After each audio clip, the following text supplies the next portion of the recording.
nkajya mbona bazakata nkakwama ngaherayo ndavuga ati hano ntibyavamo ndebye urubyiruko nyoberwa niba ndi umusaza niba ndi umusore nyoberwa icyo ndicyo. Alright, ni inkuru itari nziza habe na gatoya, ni inkuru ikomeje kugenda ivugwa n'abatari bakeya, ni inkuru kandi yakomeje kugenda ishengura imitima ya benshi, haba ku bakunzi b'imyidagaduro cyangwa se abasenga muri rusange, kubera ko yaba ari inkuru ikomeje kugenda ibabaza abatari bakeya. Ni inkuru yavuzwe ko Pastor Theogene Inzahuke wamenyerewe gukora akazina yitabye Imana, abandi bakomeza kubigira ko byaba ari gutwika, ariko ntabwo ariko byagenze kuko yaje kwisanga kuko atakiri umwuka w'abazima. Benshi bati yishwe n'iki? Inkuru ikomeje gushengura imitima ya benshi, iravuga ko umushumba Theogene niyo nshuti wari inshuti ikomeye y'urubyiruko yitabye Imana azize impanuka y'imodoka yabaye mu ijoro rishyira kuri uyu wa gatanu tariki 23 Kamena. Amakuru avuga ko Pastor Theogene yarimo kuva mu gihugu cya Uganda aza mu Rwanda, akaba avuye kwakira abashyitsi be, ageze mu nzira imodoka barimo igongana n'indi ahita yitaba Imana. Inshuti y'umuryango wa Pastor Theogene yavuganye n'umugore ubwo iyo mpanuka yari imaze kuba, yatangaje ko umugore wa Theogene yamubwiye ko nawe yabikiwe umugabo we yitabye Imana. Mu kiganiro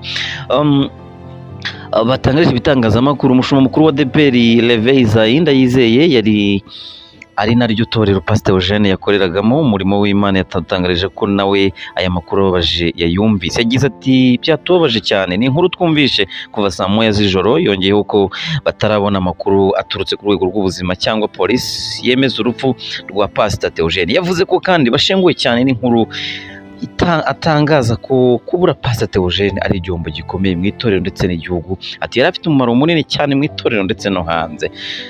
Nawe Pastor Theogene inshuti wari umupasiteri wa ADEPR Paruwasi ya Kimisagara yamenyekanye mu buhamya bwe bw'ubuzima bubi yanyuzemo, ubwana bwaho yari yarabaye imbata y'ibiyobyabwenge, ariko Imana iza kumuhindurira amateka abivamo ndetse imuha agakiza.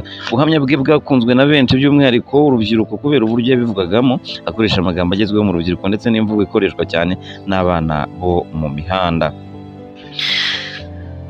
Pastor rero nk'inshuti y'urubyiruko, nk'inshuti yaho yayoboraga itorero, ibingibi bikaba byatumye abantu benshi batabyumva. Ntabwo benshi bari kumva kuko niba yitabye Imana, gusa igihari nuko yamaze kwitaba Imana, ndetse urupfu rwe ubu tuvugana rukaba rwamaze kwemezwa n'urwego rw'ubuzima ko Pastor Theogene yamaze kwitaba Imana kubera impanuka y'imodoka. Ni inkuru itari nziza, gusa amakuru abantu bakomeje kwibaza bati se yishwe n'iki? Yishwe n'impanuka y'imodoka, aho yaravuye mu gihugu cya Uganda avuye kwakira abashyitsi, so biza kugenda gutya. Rero navuga ngo u Rwanda, amatorero muri rusange, urubyiruko bahombye umujyanama mwiza, bahombye umuntu wari ufite umumaro muri sosiyete nyarwanda.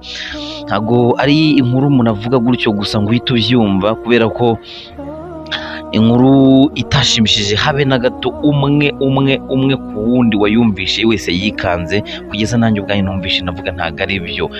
Ndinda kurinda guhamagara bamwe mu nshuti ze, ndetse bihamye bavuga yuko impanuka y'imodoka yaba yamaze kwitwarira uyu mupasiteri wari ukunzwe n'abatari bake. Ayo nguko rero dukomeze kwihangana, dukomeze gufata mu mugongo umuryango wa Pastor Theogene. Icyo nababwira cyo nuko urupfu rwe rwamaze kuba confirmé, urupfu rwe rwamaze kwemezwa, ndetse ibingibi bikaba bikomeje kugenda bishingura imitima y'abatari bakeya.